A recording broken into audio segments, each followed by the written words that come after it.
so far in our initial conversations with both the Flare team, we kind of got the feeling that there is an incredibly strong, not only is there an incredibly strong community behind Flare, which by the way, we love to tap into.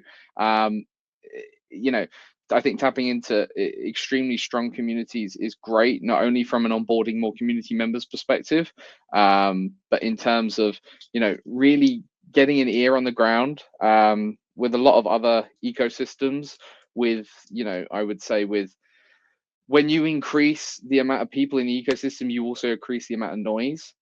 So hearing the kind of ear to the ground on what's going on is always really good for us.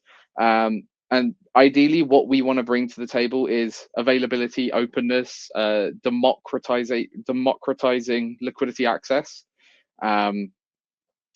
Especially, when we launch on a chain, we always find that there might be, let's say, one DEX which is prominent on that chain, and then there are a few others. What we help to do is kind of bring the DEXs kind of more in parity. So we hope to increase the utilization on maybe the slightly less popular ones, whilst also supporting the most popular one on chain.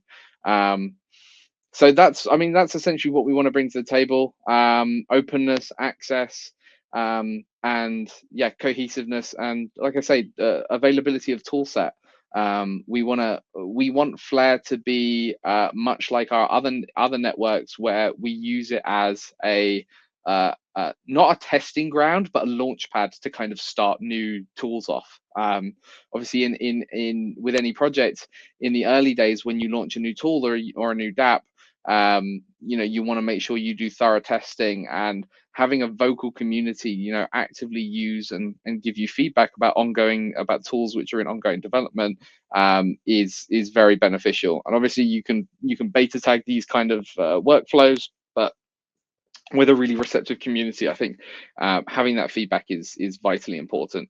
So yes, it was about the choice of access, and like I say, the initial decision really came from the very early days. Like I say, when we were contacted, it's like the inbox that we get is absolutely rammed full of people being like, hey, come on, launch on us.